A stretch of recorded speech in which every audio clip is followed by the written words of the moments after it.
Good morning, everyone. And as Nick said, this is kind of part 2 on what we were thinking about in hearing God through healing a few weeks ago. And I think he's already started to do that through the word that Stacey brought about identity, and the word that Robert brought about just being able to come to him as we are. We don't need to change anything. So he's already starting to speak to us about that this morning. So just recapping a little bit from last time, God said he is the one who heals. I am the God who heals. We know also that healing is not dependent on having a certain level of faith, because many stories in the Bible indicate that we don't really know if people had faith at all, but they were healed. It's not dependent on doing certain things, as came through Robert's word. It's not about being good enough. We don't have to be good enough to receive from Jesus. And it's not about who I am. It's about who he is and what he's done. So we're going to be thinking about this, a few things from this passage in John chapter 10. And Jesus is making plain who he is and why he has come. Not everybody is understanding that. And he uses a very sheepy kind of theme. Actually, that's quite an ageless kind of theme, isn't it? The sheep and the shepherd. He uses the imagery of the shepherd. He is the shepherd. We are the sheep, his followers. And he also is the gate. He is the entry point. So he says that firstly, he's come to restore our relationship with the Father. That is his primary goal. And that is the greatest healing that we can ever have, is the restoring of our relationship with our Father God. And then he says he's come that we might have life, and have it, not just life, but life to the full. Now, I wonder what springs to your mind when you think about life to the full. Would it be a full life, a busy life, perhaps an enjoyable job, holidays, family, lots of time with family, fun, maybe some involvement in community things? During the celebration weekend for the coronation, there was the big help out, wasn't there? And I think many people found that it's hugely lovely to be able to contribute in that way. So maybe there'll be some of helping others in there. It might be lots of different kind of experiences, and we all enjoy different things, don't we? When Graham left his company a couple of years ago, one of his gifts from them was an experience, and it was an experience down at the Top Gear track in Surrey, where they filmed Top Gear. And they have the track, and I think the thing was they had the star in a reasonably priced car that headed round the track as fast as they could, and you could see which celebrity was top of the leaderboard at the end of the season. So Graham had this voucher for this experience. So on the way down there, I mean, I'm not a great speed merchant, I have to say. So on the way down there, I was saying to Graham, don't go too fast. You don't need to go too fast. And he was saying, but it's the whole point. The whole point is going fast, you know? That's the experience. I'm very pleased to say that the ticket didn't include passengers, so I could just sit and watch. But you may not enjoy that kind of thing, but you may enjoy lots of other different kinds of experiences. I know we have hot air balloon experience among us as well, and John has some tales that he could tell you. But maybe that's part of what we would imagine a full life. But if we were thinking of a circle, and we put into that circle the things that we would imagine would be part of our full life, we'd probably have the good and enjoyable things in there. I doubt very much if many of us would have things like hardship or difficulty or suffering. That doesn't really feel like a very full life, does it? In fact, it feels a little bit limiting on life, quite the contrary. And some of the experiences that we go through do have certain limitations. But when we go into that place of hardship, we then might think, well, there's something wrong if I'm in a place of hardship. Perhaps we can feel a bit less than if we believe that if we're in a full life of Jesus, these things shouldn't happen. Now, it's not that Jesus is an old misery guts and doesn't want us to enjoy ourselves. It's not that at all. He does. He wants us to have enjoyment and fun and things in life that we really enjoy. But that's not all. And that's not what he means when he says fullness of life. When Jesus talks about the fullness of life, he isn't just talking about our life now and the good things that we might experience. He's meaning all of our experiences in life, and we will have difficult experiences in life. He's meaning he's come to give us life in our spirit, in our soul, in our body, and in the life beyond. He's not just talking about the life in the here and now on the earth. It's the life beyond as well. So he's very keen that we should know salvation so that we enter into life that is full and beyond the life we have here. Now, when we think of God, he is the creator. He created everything. Nothing would be here if it wasn't for him. We wouldn't be here. He is the forgiver, the one who forgives. And isn't it great if when you have been really carrying guilt around you about something, that you can feel the release of that you don't have to carry that anymore, that you don't have that shame anymore, or that you can actually bring yourself to forgive others and release yourself in that way too from that burden. It's great, isn't it, to have the gift of peace. We've heard about that this morning. Peace in a particular situation where you wouldn't necessarily be expecting to feel peace. In fact, you feel the exact opposite. And we had from Josh and Fiona last week. Josh told us, didn't he, about an incident where he was on the train on the way to an exam, and he felt hugely anxious. And he was reading the Psalms to try and get some kind of encouragement from God. And a passenger came on and noticed he was reading the Bible and encouraged him. And that brought a real sense of peace to Josh. That didn't take the whole thing away for him, but it helped him in his experience. And God does those things. He's a loving and compassionate God. And he was bringing that through Stacey's word. You know, whatever your experience has been, I am the God who will love you. He restores our life. He works miracles. He does miracles. And God has the ultimate authority over all things. And what God is, Jesus is. He is the image of the Father.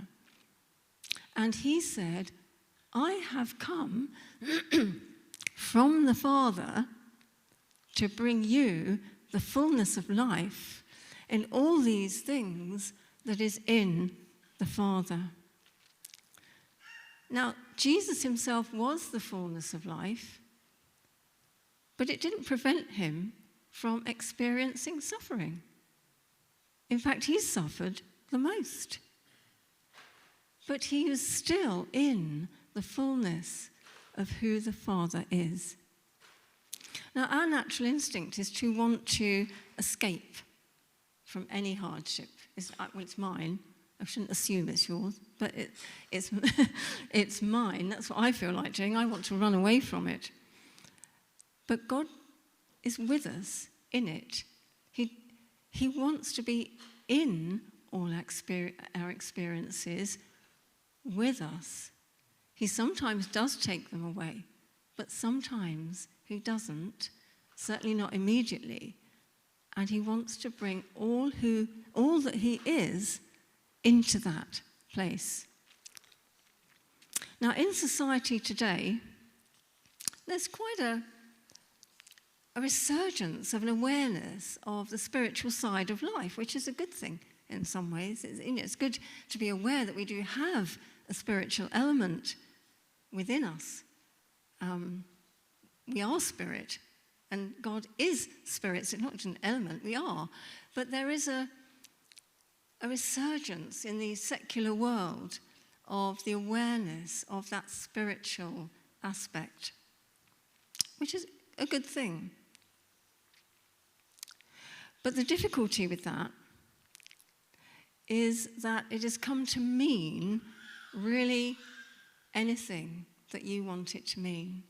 You can pursue your spiritual aspect of your life. You can pursue that in any way that means anything to you, according to your own personal goals and your own personal values. And so spirituality can be seen now to be built on the secular values that are quite separate from God. It's a personal thing, and people give expression to that in any way that they want, if it's meaningful to them. It may include God, but it doesn't necessarily. So if something has affected someone in a particular way, they might explain it as a spiritual experience. For instance, feeling a particular connection with a place, or getting a certain feeling from a poem. Now, all those things can be beneficial, but Jesus said, I am the gate. I am the way in. That all these other things are not part of the fullness of life as he has meant it, if they are without him. I am the gate. The theologian John Swinton puts it like this: we can either choose the God who created the universe and flung the stars into space, or we can choose a walk in the park. Now that kind of says it really, doesn't it? We can either choose the God who created everything, or we can have a walk in the park that makes us feel better for a short period of time. A walk in the park, I'm not saying is not beneficial. I could probably do with more of them. I should. But a walk in the park is not going to bring us salvation. It's not going to bring healing and restoration. And it can't fix the brokenness in our life. Only Jesus is the gate for that. Now, in some of the accounts in the Bible, we hear the account of the centurion. In both Matthew and Luke, there is an account of the centurion who comes wanting healing for his suffering servant. There are some slight differences in the two accounts, but the main central points are the same: the healing of the sick servant and the faith of the centurion. Now we know that the centurion had great faith. We know that faith is not a requirement of receiving healing from Jesus, but he does commend the faith. And it's very easy to think, well, I just couldn't have any faith. The faith of the centurion, this great faith he had, I could never have that. And then we can feel perhaps slightly less than, slightly demoralized, not so much hope. But I don't think the centurion sat at home and thought to himself, I need to drum up more faith. I've got to have more faith. I've got to have more faith. And then maybe Jesus will do something. If only I can have more faith.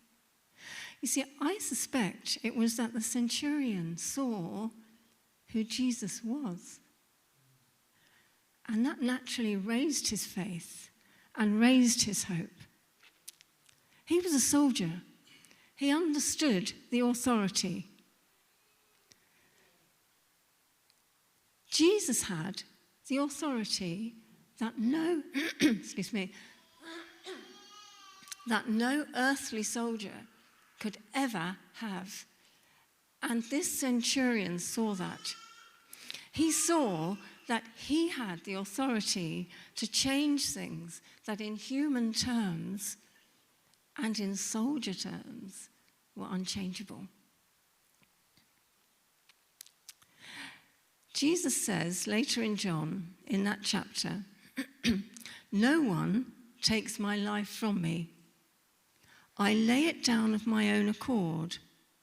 I have the authority to lay it down, and I have the authority to pick it up again. This command I received from my Father. That authority and that command is far beyond anything any human or earthly soldier could possibly know. And the centurion saw that. Now, this was in a sharp contrast to the Jews also later in the chapter as Jesus is speaking to them. And they say to him, how long will you keep us in suspense? If you are the Christ, tell us plainly. And Jesus answered, what? No, he didn't say that. He said, but he was probably thinking that, because he said, I did tell you, but you didn't believe. I did miracles in my Father's name. They speak to me. But you don't believe because you're not my sheep. You see that all the miracles they were seeing and everything Jesus had said, they still hadn't seen who he was. The centurion saw who he was, and it raised his faith. Now, in another account, we read of Jesus sitting by a well and asking a woman who came past for a drink of water. The woman's a bit perplexed by this because she's a Samaritan and wouldn't normally be associating with Jews. So he asks her for some water. And the story goes that she said to him that she had no water and, why was he talking to her? And he says, if you knew the gift of God and who I am, you would be asking me for water. And you would be asking me for the living water. Now, this engages her. He went on to tell her all about her history, her life. She'd had a complicated one. She'd had 5 husbands. The man who she was with now wasn't her husband.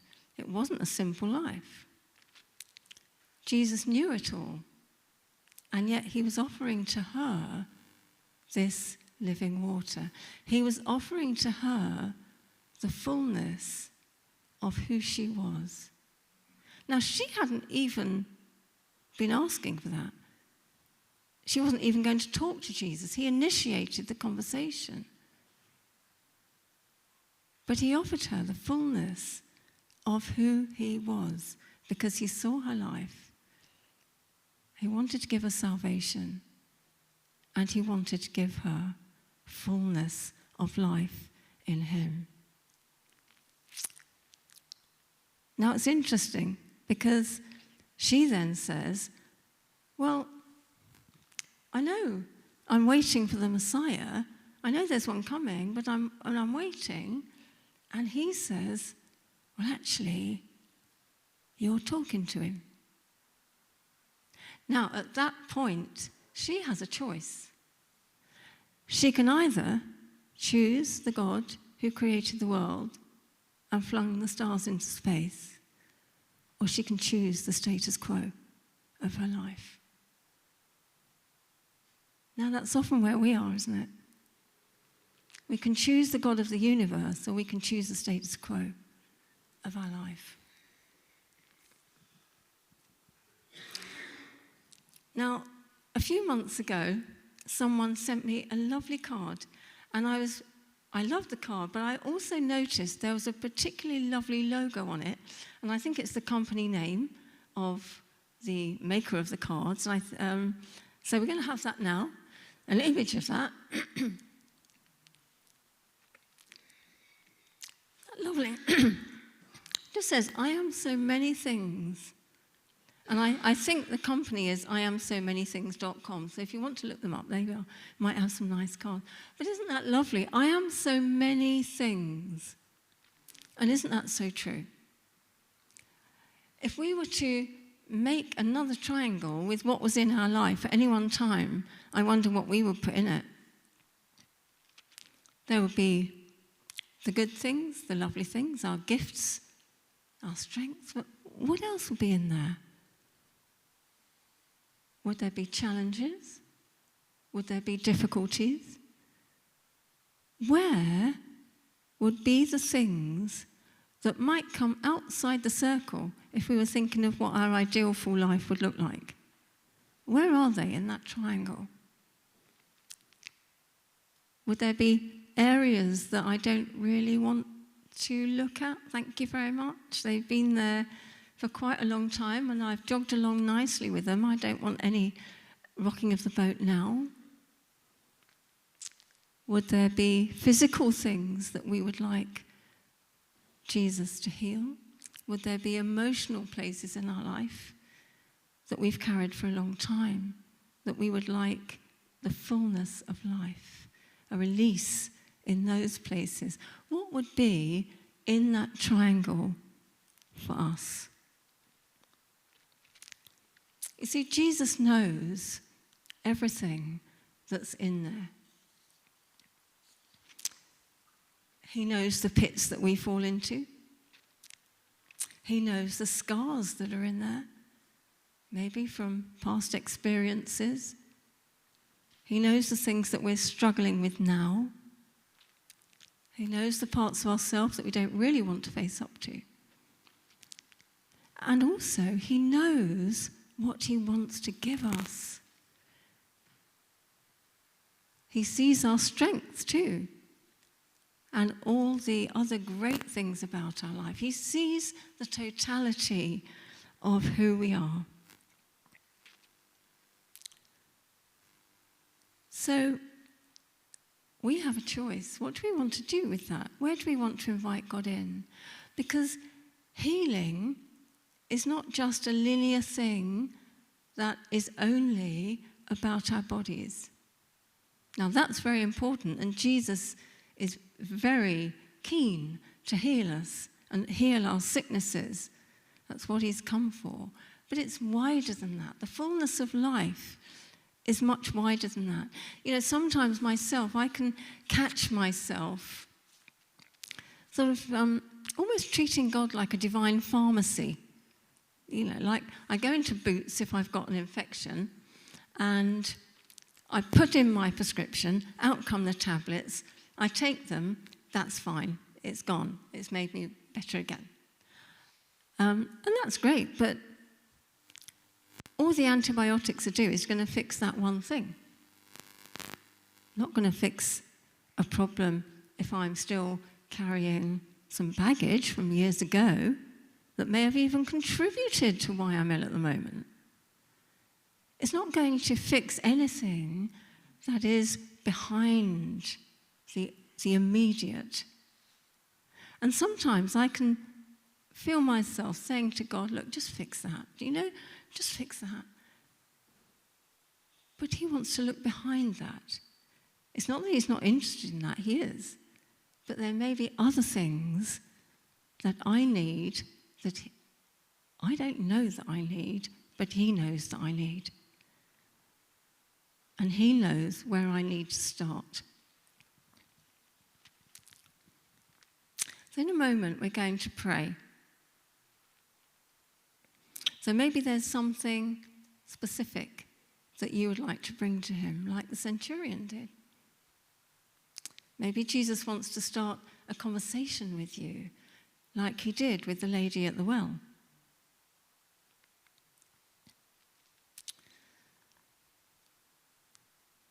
Now, sometimes, it's quite common, I think, that we can get caught in a tension. When we think about praying, if we could just have the next slide, Marie. We get caught in this tension between, I know he is the God who answers my prayers. I know he's promised me these things. So if I'm asking for that, he's got to do that because that's what he's promised. And then there's the other side of it. Oh, but he's king and he's sovereign, and his will prevails over everything. So how does that fit in with what I want? And we can get caught in this tension between those two things. And honestly, I don't know how those two things come together. Only God knows that. Only he knows how they work together, actually. And if we jump to each side, if we just stay on the side of he's got to answer my prayer now that I'm praying, we forget and we don't take into account his sovereignty.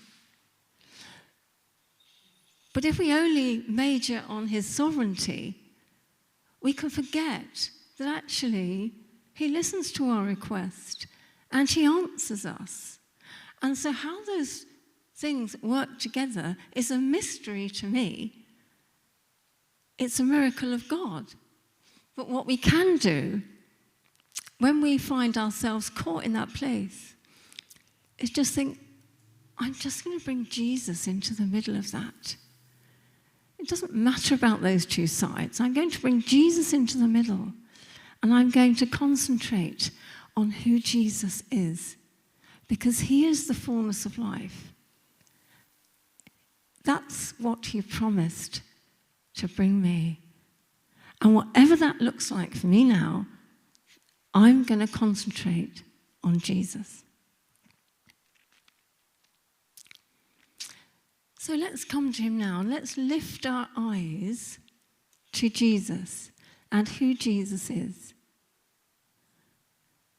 Let's take our eyes off any difficulties or problems, because those can get in the way of, if we just keep concentrating on those, can get in the way of seeing who Jesus is. But let's come now to Jesus, who is the fullness of life, who does bring us all these things that we've talked about: the peace, forgiveness, healing, security, identity. We come as we are to the giver of life, as we sung earlier. So you may like to close your eyes, if you'd like to, as we pray.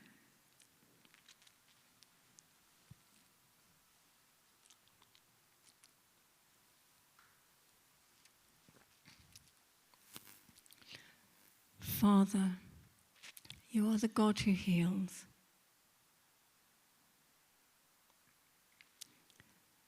You forgive my sins.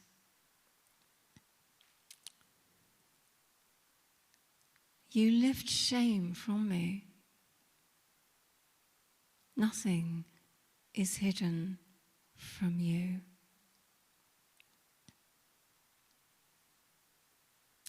You heal my diseases. Nothing is impossible for you.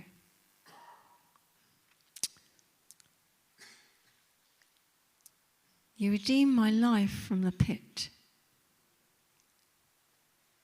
Wherever I am, you are there, and you lift me up.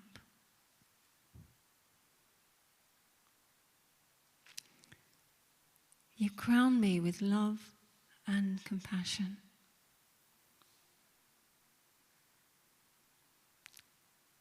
You're always ready to help me.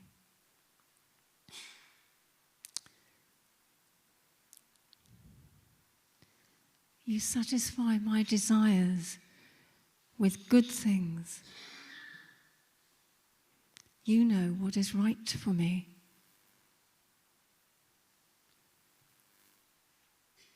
You strengthen me.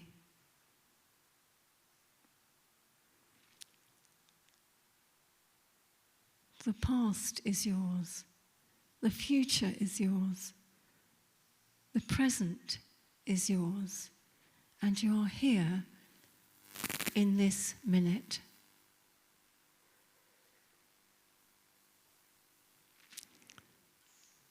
You sent Jesus to me to bring me all that you are. You sent him to us, to me.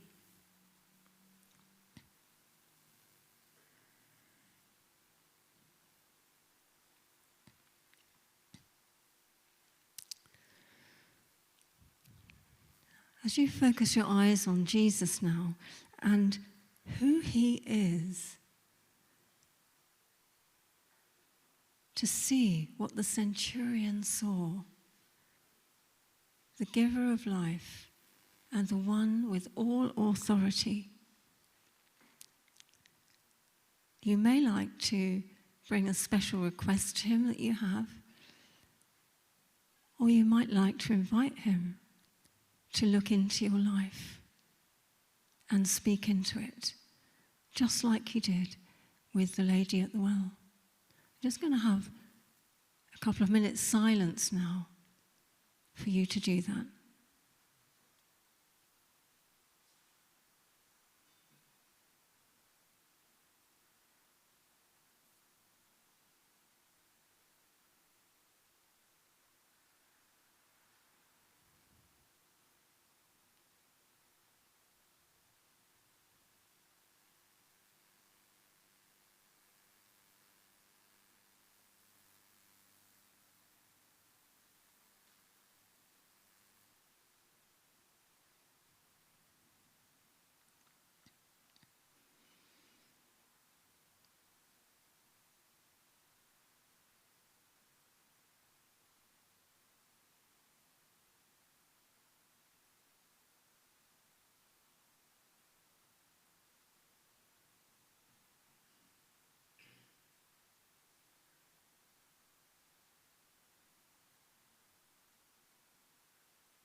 Now let's just take a moment to hear him, and to hear what he might be saying to you. And you might hear him in a feeling or a bodily sensation. You might have a picture, a thought, a scripture, a song that comes to mind, because he communicates to us in lots of different ways. Just take a time now to focus on him and how he might be speaking to you.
if you have heard Jesus speaking to you, then it's good to reflect on that later on and to think, why has he said that to me just now?